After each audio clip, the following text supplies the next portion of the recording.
And we're back. Coming up later on the show is the traditional native powwow in Ganasatake. But right now we've got Ted X that took place here in Montreal. Yes, this is Jitika at CUTV News. I'm here with William Ray, and we're going to be talking to David from Ted X Concordia, which is basically an organization that started off originally 25 years ago. Today they have one of their first events of the year with Ted X McGill, so I'll be talking to David about that today. All right, so David, thank you very much for having us here today. Just tell us a little bit more about the history of TEDx, of the history of TEDx, plex. Well, TEDx is born from TED, which is a great conference held in California each year. It's 25 years TED exists. And just recently, 2 years ago, TED started making possible TEDx events, which are local self-organized events. We're one of those events. TEDx McGill is one too. So we're partnering today for our first event, or second actually, sorry. It's the second event of the year, okay. Right. We have this series of discussions with TEDx McGill and TEDx Concordia. We alternate, so last time was TEDx McGill hosting. This is our time to host today. Okay. So briefly, what is the philosophy behind TEDx then, that you can tell us very briefly? What is the philosophy behind TEDx? If you've seen a couple of talks, it's a really amazing philosophy. It's all summarized in the 3 words, ideas, word spreading. So TED, or TEDx by the same concept, strives at just spreading ideas that are phenomenal, whatever the field may be, engineering, economics, behavioral philosophy, psychology. So it's really great spirit.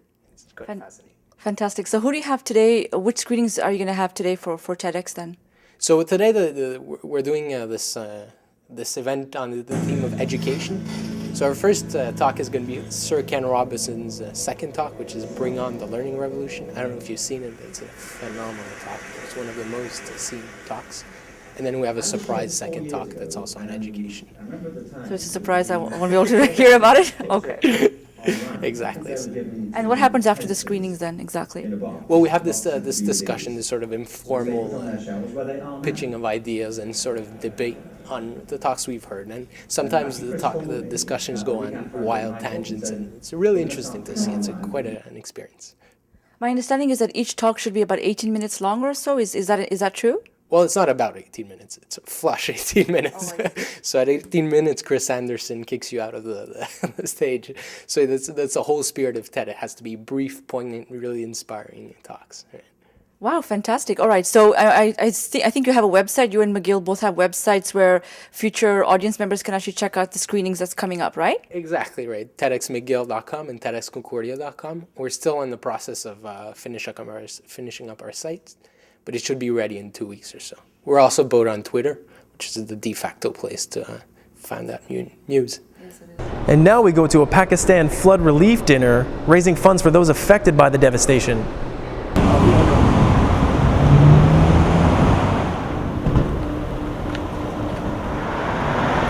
This is Clifton Nicholas for CUTV News.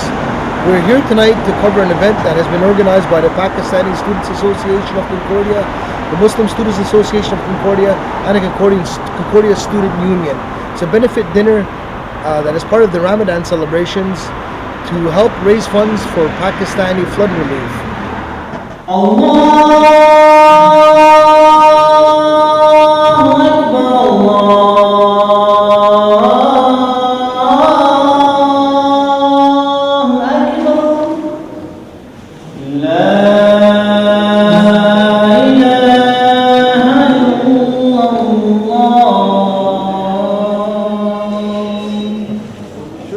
Yazan Nasreddin. I am with the Human Concern International.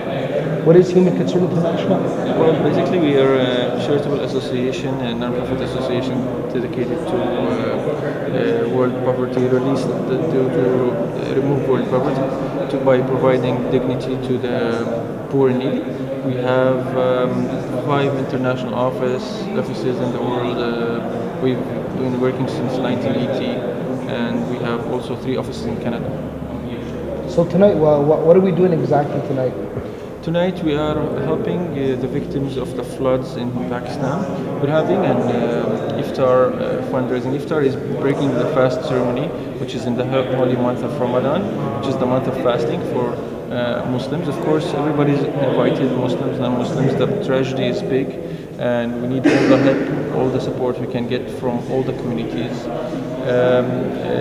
Basically, we are trying to raise funds through tickets, and we're going to do a brief fundraising to help the needy people in Pakistan.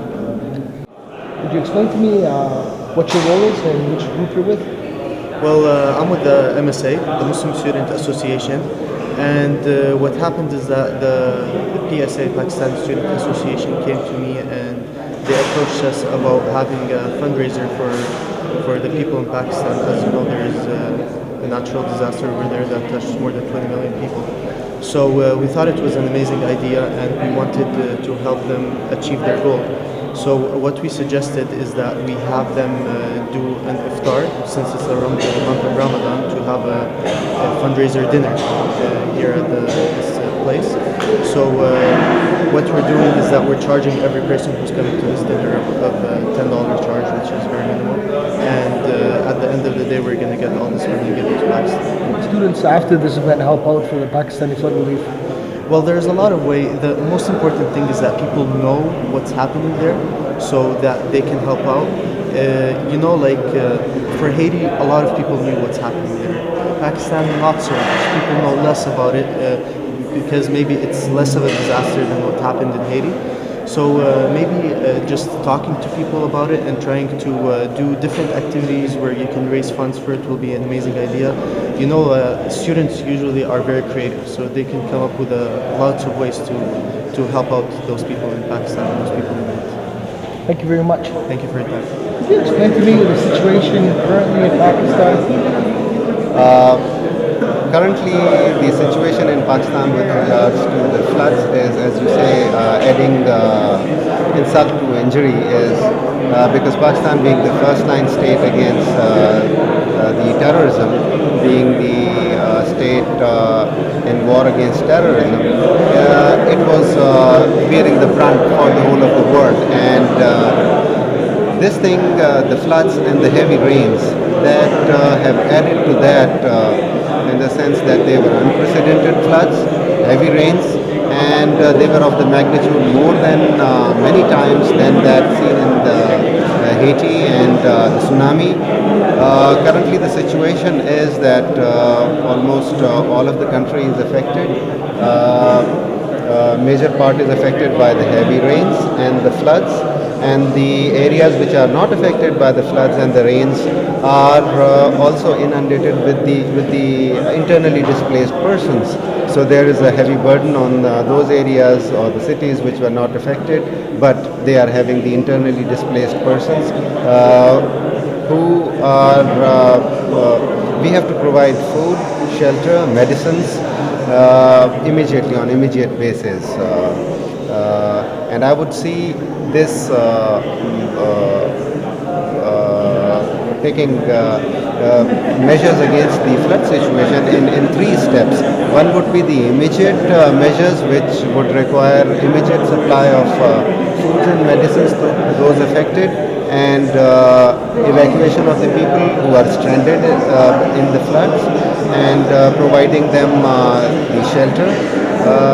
And in the next phase, when the floods recedes and the water recedes, then when they are going back to homes, helping them to have their homes back again, as well as to have the means of earning so that they can earn for themselves.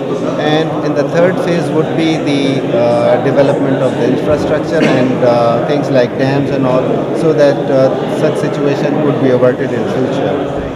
If you want to help the Pakistan flood relief effort, you can visit the Pakistani Students Association of Concordia, the Muslim Students Association of Concordia, or you can contact Human Concern International on the website, humanconcerninternational.org, or at the toll-free number, 1-800-587-6424. This is Clifton for CUTV News. When we come back, our footage from the native powwow.